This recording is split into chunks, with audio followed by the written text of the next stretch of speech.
I found out that I am not my fiance's best friend. And next thing is like, is it fine? I am now a citizen of Abia. So you can start referring to me as Abia.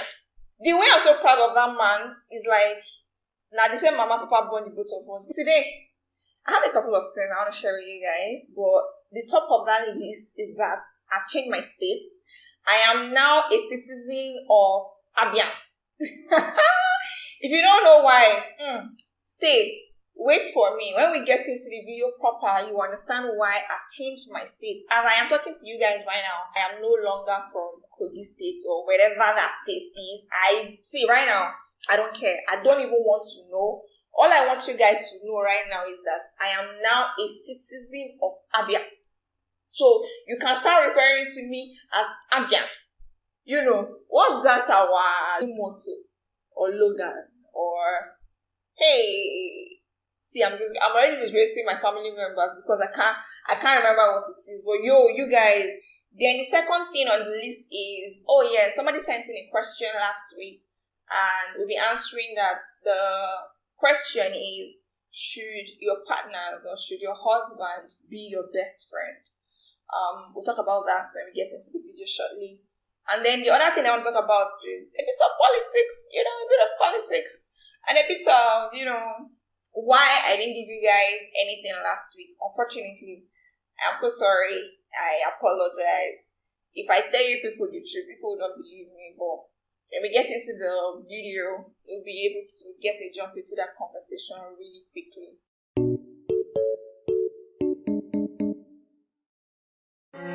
Welcome back to the show. If you're just seeing my face for the first time, this beautiful girl here is Maranatha. A lot of people just call me Mara. Welcome to my show. If you are seeing me for the first time, please don't make it your last by clicking on the subscription button. Also click on the notification bell so that you get notified every time that new video pops up. But again, please share my content, please like, please comment. It doesn't matter what it is. You can say, oh, nice hairdo, nice makeup, I love your wristwatch, whatever. Just comment so that the algorithm can help me. One of my goals for this year is to try and get monetized, and I am going to be relying on you guys, my viewers, to help me to get monetized. So yeah, that's that about that. Now, where do I start from? If you see me looking here, it's because I have my laptop in front of me. Like I said earlier, somebody sent in a question, so we would be reading that. But before that, I want to explain why I didn't get to do an episode last week. So do you know that face where you are busy, you're not busy? You're tired, you're not tired. That was what I was in last week. The whole of last week. It didn't feel like I had so much work because I didn't do a lot of things last week. Apart from my 9 to 5, and maybe I did a review of an essay I had written some months back. Other than that, I don't think I did anything. So what I was just doing was sleeping and waking up. So little wonder, people told me that my face has gotten bigger. Well, I slept a lot last week. So I indulged a little too much. I ate too much. I slept too much, maybe not too much. Maybe it's an accumulated fatigue from all the previous months. And if you guys remember, my February was really choked. So I think that this time around, I just wanted to take out time to rest. So, but fun fact, as much as I was feeling lazy about everything else, I actually took my working out really seriously. I don't know if I mentioned to you guys, but my friend Ella got me a resistance band because I kept complaining that outside of skipping every time, I wanted to up my game a little and see if your girl can add a bit of body mass, People that know that I've been trying to add a bit of body mass to be a little more synonymous to my age. But shout out to Ella, Emanuela. She is a fitness coach. She's also a tour guide. You can check her Facebook, Noella or Michelle, one of them. I think Noella is her Instagram, then her Facebook is Michelle. Just check her out. You will not be disappointed. So thank you so much, Emanuela, for getting me a resistance band. So yeah, I did workouts the whole of last week. I took it really seriously. Like at some point, I started to have leg cramps, which was really weird. I had to talk to my partner's brother, who is a sportsman, and he assured me that I was fine. I just needed to do a bit more stretching before getting into the actual workout. So yeah, I'm really happy about that. Now, let's talk about why I am now a citizen of Abia. You guys, hey, I don't think there is anybody in this country who is working as much as Alex Oti. Yo, hey, are you guys remembering this guy came into office? Because I can tell you people how many, I call it days. I don't want to refer to it as months. But how many days ago this guy came into office? And already this guy is transforming Abia. Literally, Abia is becoming the London of Nigeria. Within a couple of months in the office, this nigga has literally given them uninterrupted power supply. As of today, I'm telling you that these people have had uninterrupted power supply for at least 48 hours or more. They have drainage systems in place now. The roads, they are on a mission to cover all the potholes on their streets. Honestly, I've never been so proud of somebody as if I'm their family member. Like, the way I'm so proud of that man is like, now the same mama papa born the both of us. Because tell me why. So the thing that baffled me was, so Nigerian politicians know what to do. Like, there are already systems in place for them to actually do their work. The work with which they voted them in for. They are just refusing to do it. Honestly, I'm so proud and happy. Only for Abia State people. Honestly, I wish that we can start calling all our lawmakers and governors to action, because if this man can do this thing, it means that every governor, every lawmaker, every honorable in every local government, every state can actually sit down and strategize properly for them to be able to do the actual work for which they are voted into power for. But guess what? They are not going to do it. They are not going to do it because we keep letting them get away with it. Because at the end of the day, I feel like not everybody is like Alex Oti. And whether we like it or not, some persons need to be bamboozled into doing what they said that they were going to do. Do you understand what I mean? So I'm calling on everybody, wherever you are, whether you are from my state that I'm so ashamed of, or you are from any other state, I beg you guys, I think that we need to start calling these guys to action. We need to start telling them that, yo, you can't keep collecting salaries. And do you know this guy refused to collect salary? And something else that came to mind is, when Tinubu was campaigning, and he kept saying, oh, I built Lagos. And I'm wondering, Lagos still remains one of the states that gets highly flooded during the raining seasons. So what exactly has that man done for that state?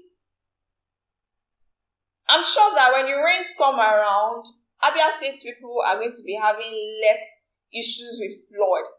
That takes me to the other thing. So Tinubu came into power by just simply saying, it is my turn. And a lot of you guys bought into that charade that, oh, he's an economist, oh, he did this, he did that. And I'm still asking you today, how good is Lagos State for real? Like, how really good is Lagos State? For a state that generates its own, there's a lot of money, there's a lot of income flow. But what are they doing with that money? I don't want to go into that. But what I'm even trying to say right now is, I hope you guys know that there was an official visit to Dubai. And inside the delegates that were sent as people with official office or power, Tinubu's two sons were among them. I hope you guys are aware that those people don't have any work they are doing. They don't have any office they hold power in. You don't have any office they hold power in. So my question is this. Is this man taking us for a fool? When he came into power, people kept saying, oh, the economy is in shambles because Buhari already kicked some things into effect before he left office. Yes, agreed. right? Stuff like subsidy, and whatnot. But since this guy has come into power, in less than 2 months, this guy is going to be 1 year in office, right? What exactly has he been doing to alleviate the poverty, the suffering of his citizens? But he has the effrontery to delegate in an official capacity 2 of his sons to go and represent us as what? As what? I know that, the last time I was here, I was saying that we need to stop complaining over and over about some of the issues so that we don't fall into depression. And I was also saying how a lot of families are going to have it really bad, especially those who don't even have jobs right now, who are unemployed or who have not been able to feed well before now because of the increase in foodstuff. That a lot of people are going to be committing suicide.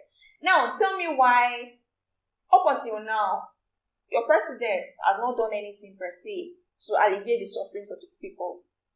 I feel like the only good thing that I've started to notice is that there is the dollar to naira rate has dropped by, I think, 200 naira.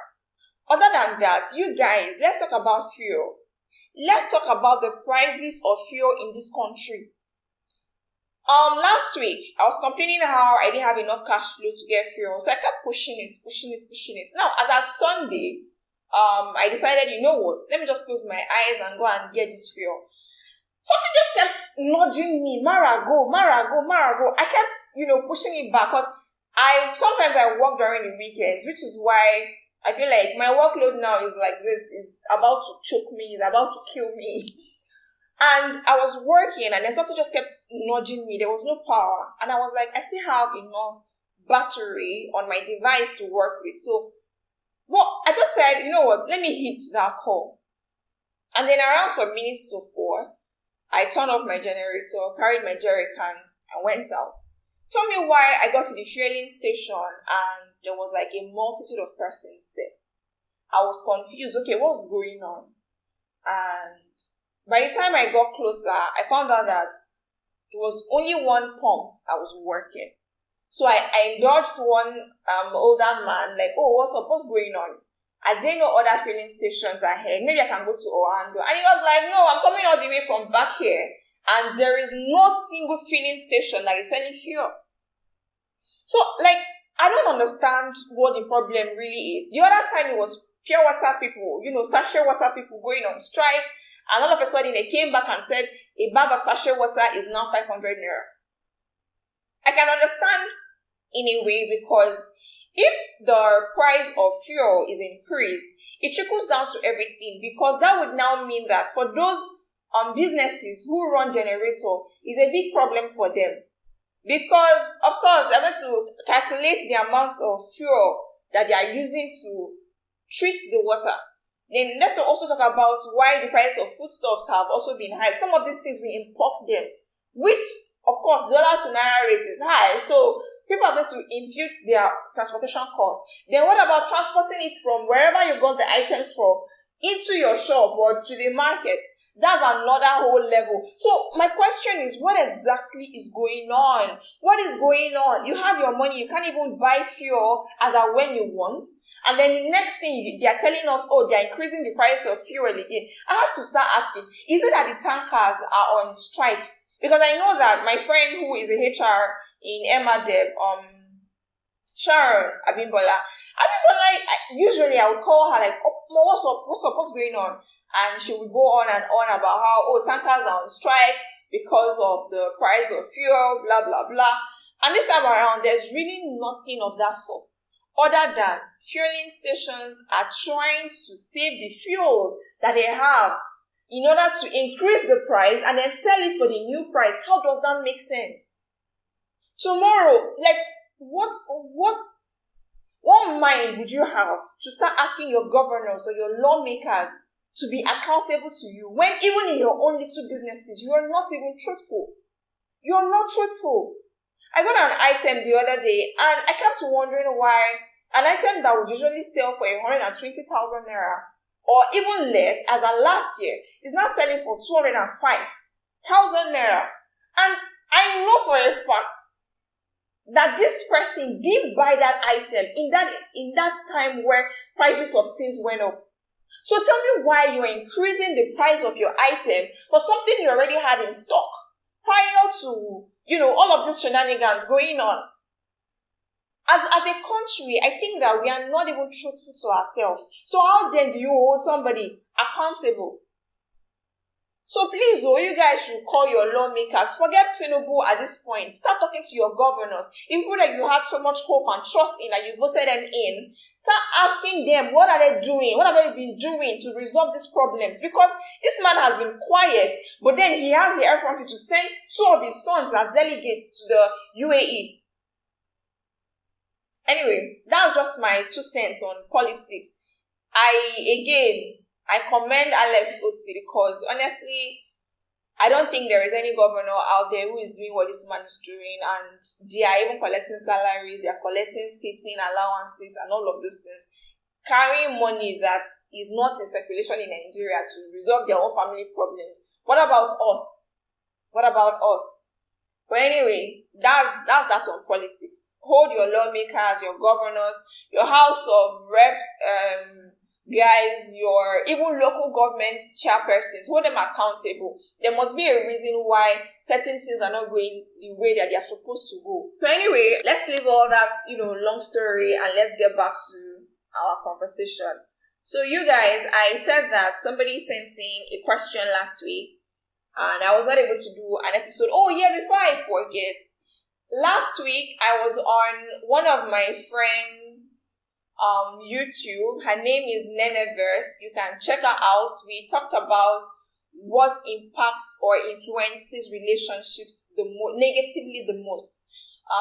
We had stuffs like family, past trauma, past experience. We had money. We had social media. We had friends. So that conversation is actually really rich. We said so many things. So please check out her YouTube and subscribe to her YouTube as well. One of these days we'll have her come on this channel to also talk about a few things. So yeah, check that out. Now, to our question for the day. This question came in last week, like I said.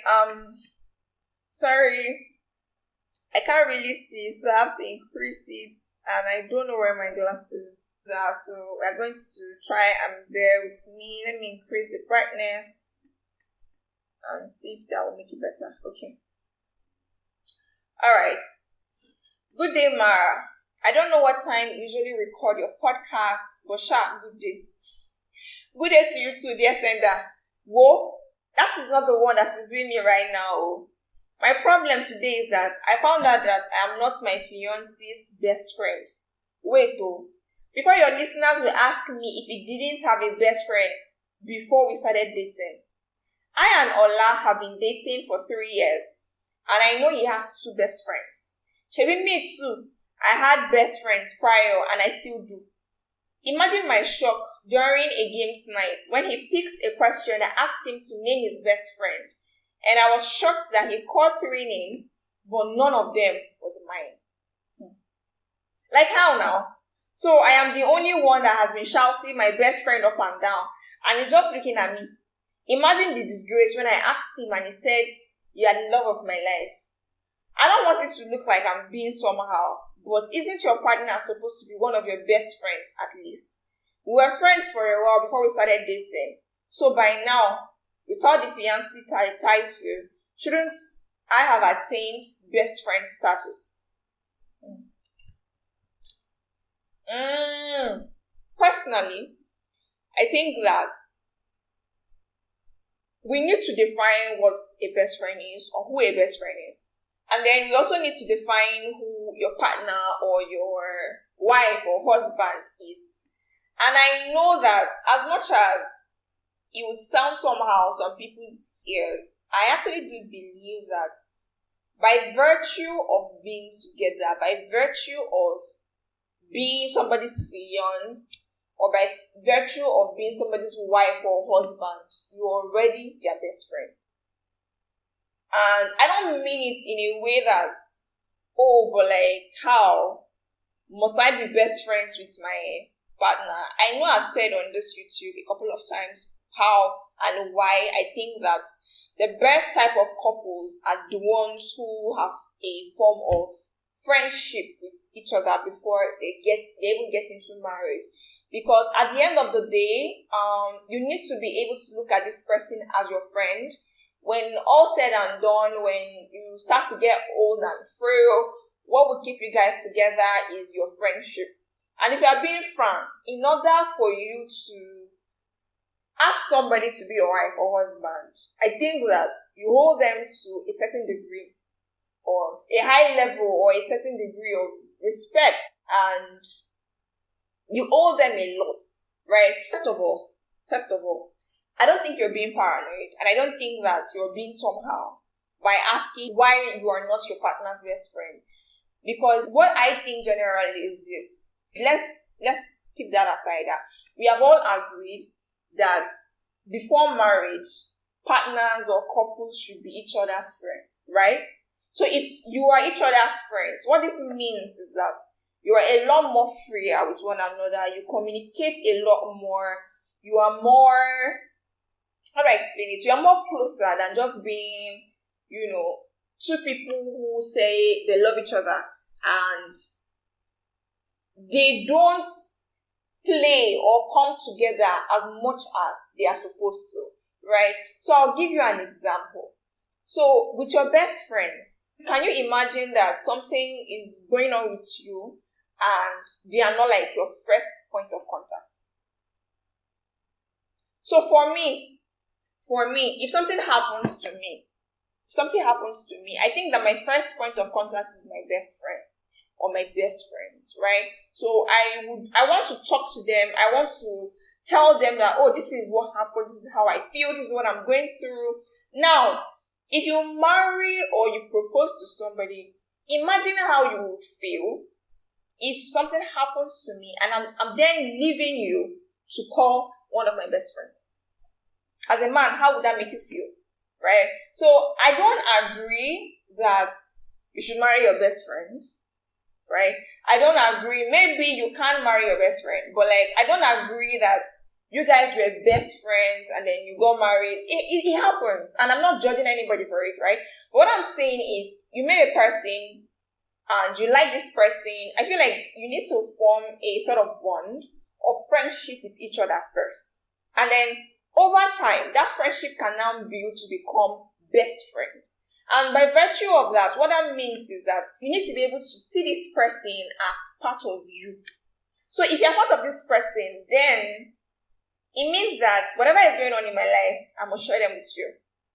It means that in whatever situation I am, I trust that me talking to you about it will relieve me of some sort of pressure or some sort of fear, will help me resolve that problem somehow. But I also think that in order for somebody to become your best friend, it takes them a bit of time. So take, for instance, when you were in primary school, when you were in maybe secondary school, and you're talking to this particular person, outrightly, this person doesn't become your best friend, right? So you're friends for a couple of maybe years, and then over the time, you now realize, oh, this person is my best friend. I like to talk to this person. I like to share my problems with this person because I know that this person would understand me. So maybe at this stage of your life, you guys need to talk about it, right? Talk about why you are not yet his best friend. And again, like I said, it doesn't just happen out of the blue. But I do agree that prior to you getting married, you should be able to attain the best friendship status. And this is me being factual, right? Because if you have dated this person for 2 years, for instance, right? And then he proposes to you, and after proposal, you are already planning your marriage, and he doesn't still see you as a best friend. What this means is that there are things that this man is going through that he isn't talking to you about. Or he's only talking to you about them after he's told his actual best friends about it. And I think that it is that thing where friends can be a bit overbearing in the sense that, okay, your best friend is getting married and you still want to attain that number one point of contact. It doesn't make sense. It doesn't work like that. Then worse, when the person is not the opposite sex and is always feeling like the wife and the best friend are clashing, or the husband and the male best friend to the wife are clashing all the time. I just think that for you to be able to propose to somebody, you are matured enough to see this person, to know or see that this person is like a part of you. Whether you like it or not, I don't think that anybody who doesn't see their partners as a part of them or one half of them should be proposing or should be getting married. Because quite frankly, I need to be able to understand that come rain, come sunshine, whatever you are going through, you are confident to talk to me about it, confident in my ability to help you resolve your problem, or confident to talk to me knowing that I'm your safe space. And it also takes me to that thing where couples are best friends, and then their other best friends on the side would usually tell them something that they hope they won't tell their partners about it. Now, I said this thing on this YouTube a while ago, something about boundaries and secrets, where I think that there are some things your other best friends tell you that you can't share with your partner. But then there are things that are going on with you that you can't hide from your partner. The same way there are things that should be secrets of your marriage, right? So it doesn't necessarily mean that you can kick out, like he should kick out his other best friends. But I think that you should be able to create a disparity between an order of who comes first, who am I talking to first? Because again, your partners are allowed to have other people as friends or as best friends, because there are some capacities that you as a wife or fiance cannot fill out for the man. And then there are some capacities that your husband also or your fiance cannot fill out for you. Only your female best friend can do that for you. But what does best friend mean, literally? I'm going to define what a best friend actually means. Now, the dictionary says, Oxford Dictionary says, a best friend is a person's closest friend. And then, there's a second definition here that says, someone you can trust with your life, who has seen the best and worst of you, and will be there whenever you need someone to talk to. So do you see how, okay, fine, before you met your partners, there was this other person who was there with you right from your childhood through secondary school, university, all of that, yada, yada, yada. Now, prior to you getting married, this person, you need to be able to trust them with your life. You need to be able to trust their judgments of you and judgments of situations. You need to be able to trust that whatever you tell them is safe. You need to be able to also trust that, this person, which is another reason why I don't think that you should be getting married to somebody under a very short period of time where you've not seen the worst or the best of this person. Like I always say, when you meet a person, the first few weeks are always bliss. Always a bliss, like, you're hungry, I'm taking you out for lunch. You need this, I'm buying it for you. You do this, I forgive you. You do this. But like, after a while, when you start to be with this person over and over, you realize that this person, how does this person handle anger? How does this person, you realize that, there are some tiny things that this person does that you may not be okay with.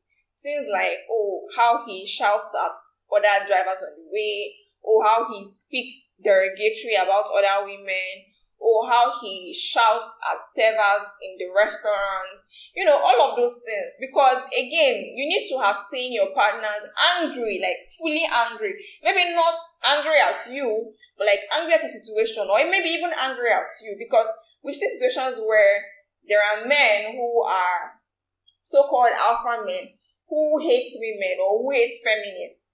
Actual feminists, not the ones who hide under, actual feminists, because they think that, we are after their life, or we want to become them, or for whatever reason, we want to do whatever, right?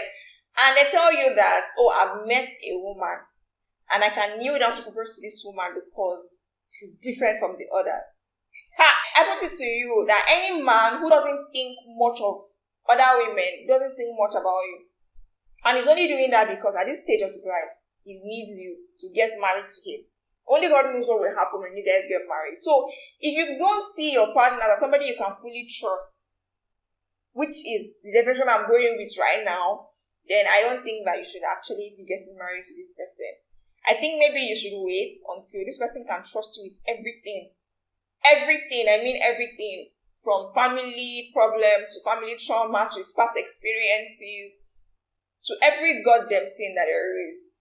I was also saying how sometimes bad experiences can change a person's entire perception or perspective about what they should trust a woman with or trust their partner with in a relationship. I feel like all of those childhood traumas, all of those past experiences, if at this stage of fiancé, you are not telling your partners about it, they don't think you're ready. Quite frankly, that's what I think. I don't think you're ready. So my advice to you, dear sender, would be that you should probably explore why he doesn't trust you with certain information, yes. Why you're not his first call of contact, or why he doesn't think that you are his best friend or one of his best friends right now. So, of course, again, it doesn't mean that you should stop talking to his other friends, but I think that there needs to be a clear boundary and disparity between you, who are his best friend, and his lover, and then the other best friends. Actually, we all need people, right? And there are some certain spaces that our partners may not be able to fill in, which, again, I don't know that it is wise, but as a chief believer, or if you need female friends as a female, I know that maybe there are some situations that you can better dissect your friends. It doesn't mean that you should hide this from your partner anyway, because your partner is also one of your best friends. Fun fact, when I was going to get a fuel on Sunday, I met two men who were, whatever that thing was, trying to flatter me into giving them my number and, all the yada. And then when I got back home, I was complaining to my partner how I don't know where Nigeria is headed. Oh, I spent 2 hours in the fueling station, even with my money, this shouldn't be happening. What exactly is going on? And in between, I was like, oh, I didn't even tell you. I met some people on the way. And I called the guy's name. And he's like, oh, really? And next thing is like, is it fine? And I just started laughing, like, why is that the first thing you're asking me? And his response even got me laughing the more. Because it was like, if you're gisting your female best friend, so maybe that's the first thing that we ask you.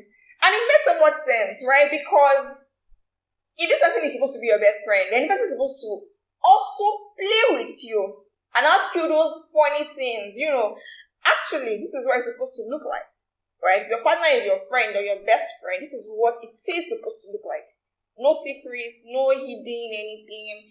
Come as you are, come with your feelings, come vulnerable, come strong, come dumb, maybe.